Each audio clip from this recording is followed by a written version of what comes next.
আল্লাহর নবীর মৃত্যুর পূর্বে আম্মা জান আয়েশা সিদ্দিকা রাদিয়াল্লাহু তাআলা আনহাকে ডাক দিয়ে বললেন, আয়েশা আমার মেসাকটা দাও, আমি মেসাক করি।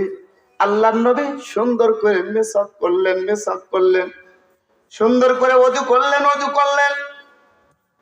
আল্লাহর নবী পবিত্র হয়ে মৃত্যুর জন্য প্রস্তুত হয়ে গেলেন।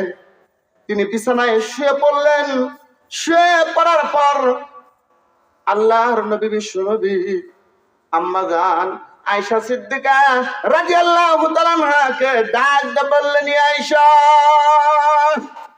আইনা আবু বকর, আমার আবু বকর কোথায়? আমার আবু বকরকে আমার কাছে ডেকে নিয়ে আইসো। আমি শেষবারের মতো আমার সাহাবী আবু বকরের সাথে কথা বলতেছি।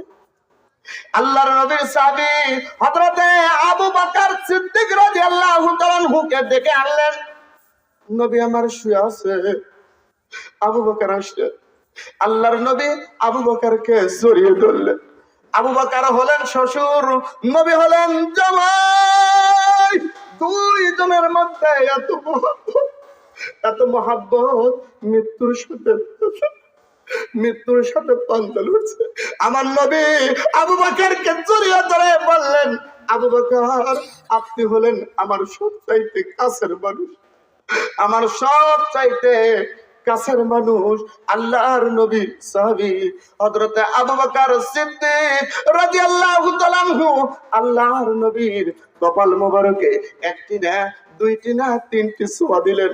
আল্লাহর নবী খপ করে হাত ধরে বললেন, আবু বকর আমার মৃত্যুর পরে আপনি আমার সাহাবাদেরকে দেখা রাখেন, আমার মৃত্যুর পর আপনি আমার সাহাবাদেরকে দেখা রাখেন। আমি আপনার হাতে অনেক বড় একটা দায়িত্ব দিয়ে গেলাম। এমন সময় আল্লাহর নবীর দরজায় কে যেন খটখটাইতেছে। আল্লাহর নবী কলিজার টুকরা মা ফাতেমা রাদিয়াল্লাহু তাআলা আনহাকে ডাক দিয়ে বললেন, ফাতেমা দরজাটা খুলে দাও, দেখো দরজায় কে আইছে। এবার ফাতেমা রাদিয়াল্লাহু তাআলা আনহা দরজা খুলে দেখে, দরজাটা খুলে দিলেন। আল্লাহর নবী ডাক দিয়ে বললেন, ফাতেমা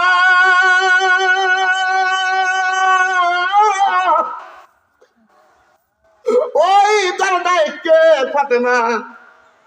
ফাতেমা ডাক দিয়ে বললেন, ইয়া হাবিবাল্লাহ আমাদের বাড়িতে এ যাবত যতগুলো লোক আইছে গেছে এবং আইছে সবগুলো লোককে আমি চিনি এবং জানি, কিন্তু আজকে দরজায় এমন একজন লোক দাঁড়িয়েছে তাকে মনে হয় আমার জীবনে আমি তারে দেখি নাই।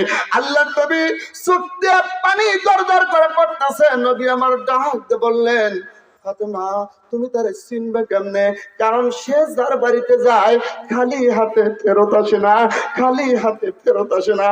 আর এবার ফাতেমা বোঝার আর বাকি রইল না। হযরত ফাতেমা রাদিয়াল্লাহু তাআলা আনহুর চোয়ালহার চোখ দিয়ে দরদর করে পানি বের হইতেছে। বুঝতে পারছেন আমার আব্বা হয়তো আর দুনিয়াতে থাকবেন না। আল্লাহর ফেরেশতা মালাকুল মউত আজরাইল আমার আব্বার দরজায় এসে উপস্থিত। আল্লাহর নবী হযরত আবু বকর সিদ্দিক রাদিয়াল্লাহু তাআলা আনহু এবং নবী আমার আজরাইলকে আসার অনুমতি দিলেন। আজরাইল ভিতরে প্রবেশ করলেন, সালাম জানাইলেন, আসসালামু আলাইকুম ইয়া রাসূলুল্লাহ, আসসালামু আলাইকুম ইয়া হাবিব। আল্লাহ আপনারে সালাম জানাইছে আর আপনার রূহ মোবারক নেওয়ার জন্য আমার অনুমতি।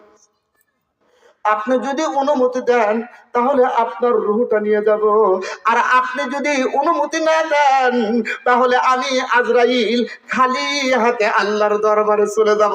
চিৎকার মেরে বলে আল্লাহু আকবার, আর জোরে বলে আল্লাহু আকবার। অনন্ত পৃথিবীর মধ্যে যতগুলো মানুষ আইছে, যতগুলো নবী এবং রাসূল আইছে, যতগুলো লোক চেয়ারে বইছে, কারোর কাছে কি আজরাইল আসতে অনুমতি লাগে? কথা বলেন, লাগে? কিন্তু আজরাইল আলাইহিস সালাতু ওয়াস সালাম আদম আলাইহিস সালাতু ওয়াস সালাম থেকে আজ পর্যন্ত কারোর কাছে অনুমতি নেন নাই, কিন্তু আখিরি পয়গম্বর বিশ্ব নবী হযরতে মুহাম্মদুর রাসূলুল্লাহ সাল্লাল্লাহু আলাইহি সাল্লাতু ওয়াস সালাম জান কবজ করার জন্য অনুমতি চাইলেন। আল্লাহর নবী ডাকতে বললেন, আজরাইল অনুমতিতে দেব, ঠিক আছে, কিন্তু এখনো আমার আল্লাহর সাথে একটা কথা বলা বাকি আছে। কয়টা কথা? এখনো একটা কথা বলা বাকি আছে। আইনা কি জিবরাইল, আইনা কি জিবরাইল, আমার ভাই জিবরাইল আলাইহিস সালাতু ওয়াস সালাম কোথায়? আজরাইল ডাকতে বললেন, হুয়া ফিস সামাইল উলা, সে তো প্রথম আসমানে। এমন সময় বলতে দেরি, হযরতে জিবরাইল আলাইহিস সালাতু ওয়াস সালাম ডানা ঝাপটাইয়া নবীর সম্মুখে উপস্থিত। সালাম জানাইছে, আসসালামু আলাইকুম ইয়া রাসূলুল্লাহ। জিবরাইল দেখে নবীর চোখে পানি। জিবরাইল ডাকতে বললেন, ইয়া রাসূলুল্লাহ, ইয়া হাবিবাল্লাহ, এখন তো আপনার কান্দার কোনো কথা না, আপনার জন্য আপনার বন্ধু বসে আছে। সুবহানাল্লাহ। আপনার সাথে আপনার বন্ধুর চূড়ান্ত সাক্ষাৎ হবে। জোরে বলেন না সুবহানাল্লাহ। আপনার বন্ধু আপনার জন্য বসে আছে, আপনার সাথে চূড়ান্ত সাক্ষাৎ হবে, আপনি কাঁদছেন কেন? জিবরাইল ডাক আল্লাহর নবী ডাক বললেন, জিবরাইল, জিবরাইল, কারণ আজরাইল আলাইহিস সালাতু ওয়াস সালাম আমার ডান পাশে বসা, অনুমতি দিলে আমার জানটা কবজ করে নিয়ে যাবে, কারণ এখনো আমার আল্লাহর সাথে একটা কথা বলার বাকি আছে। জিবরাইল ডাকতে বললেন, ইয়া রাসূলুল্লাহ, এমন তো কোনো বিষয় নাই, এমন তো কোনো কথা নাই, আমার আল্লাহ আপনার কথা পূরণ করে নাই, আল্লাহ তো সব কথাই পূরণ করেছে। আল্লাহর নবী ডাকতে বলল, জিবরাইল, আমি জানি আমার আল্লাহ সব কথাই পূরণ করেছে, কিন্তু এখনো আমার একটা কথা আমার আল্লাহর সাথে বলতেই হবে, বলতেই হবে। চিৎকারে মেরে বলে আল্লাহু আকবার। এমন সময় জিবরাইল আলাইহিস সালাতু ওয়াস সালাম ডাকতে বললেন, ইয়া রাসূলুল্লাহ, ইয়া হাবিবাল্লাহ, কোন কথা? বলে, আজরাইল কেউ অনুমতি দিলে আমার জানটা কবজ করে নিয়ে যাবেন, কিন্তু আমি নবী যদি মরে যাই, আমার সবচাইতে গুনাহগার, আমার সবচাইতে গুনাহগার উম্মতের কি অবস্থা হবে? আমার সবচাইতে গুনাহগার উম্মতের কি অবস্থা হবে? আমার উম্মত তো দুর্বল, হায়াত কম, নেকিও কম, গুনাহ বেশি, ঠিক নেই? কিন্তু আমি নবী যেদিন মরে যাব, ওই দিন আমার উম্মতের কি অবস্থা হবে? এমন সময় আল্লাহর নবীকে জিবরাইল ডাকতে বললেন, ইয়া রাসূলুল্লাহ, ইয়া হাবিবাল্লাহ, আপনি কাঁদছেন। এমন সময় আল্লাহর নবী জিবরাইলের চোখের দিকে তাকাই দেখতেছে। আল্লাহর নবী দেখলেন জিবরাইলের চোখেও পানি।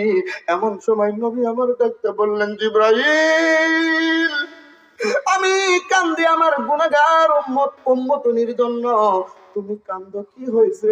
এমন সময় জিবরাইল ডাকতে বললেন, ইয়া রাসূলুল্লাহ, আমি একটা আল্লাহর বিশেষ ফেরেশতা হওয়ার কারণে পৃথিবীর মধ্যে কতগুলো নবী রাসূল আইছে, কারোর কাছে 10 বার, কারোর কাছে 20 বার, কারোর কাছে 50 বার, কারোর কাছে 100 বার, কারোর কাছে 200 বার, কারোর কাছে 500 বার, কারোর কাছে 1000 বার, কারোর কাছে 2000 বার, কিন্তু আমি আপনার কাছে 1000 বার না, 2000 বার না, 3000 বার না, 24000 বার এসেছি, 24000 বার এসেছি। আপনি নবী যখন যুদ্ধের ময়দানে, আমি জিবরাইল যুদ্ধের ময়দানে, আপনি নবী যখন রাস্তায়, আমি জিবরাইল রাস্তায়, আপনি নবী যখন রান্না করে, আমি জিবরাইল রান্না করে। ইয়া রাসূলুল্লাহ, আপনি দুনিয়া থেকে চলে যাবেন, এই কারণে আমি জিবরাইল আর আপনার চোখের পানি আমি সহ্য করতে পারছি না, আমি আপনার চোখের পানি সহ্য করতে পারছি না। এমন সময় জিবরাইল আলাইহিস সালাতু ওয়াস সালাম আমার আল্লাহর দরবারে দৌড়াইছে। আল্লাহ ডাকতে বলল, জিবরাইল, ও জিবরাইল, এইদিকে। আল্লাহ ডাকতে বললো, জিব্রাইল তোমার চোখে পানি, কি হয়েছে? জিব্রাইল বলল, ইয়া রাসূলুল্লাহ, আপনার দোস্ত কান্দে আপনার দোস্তর উম্মতনির জন্য। আর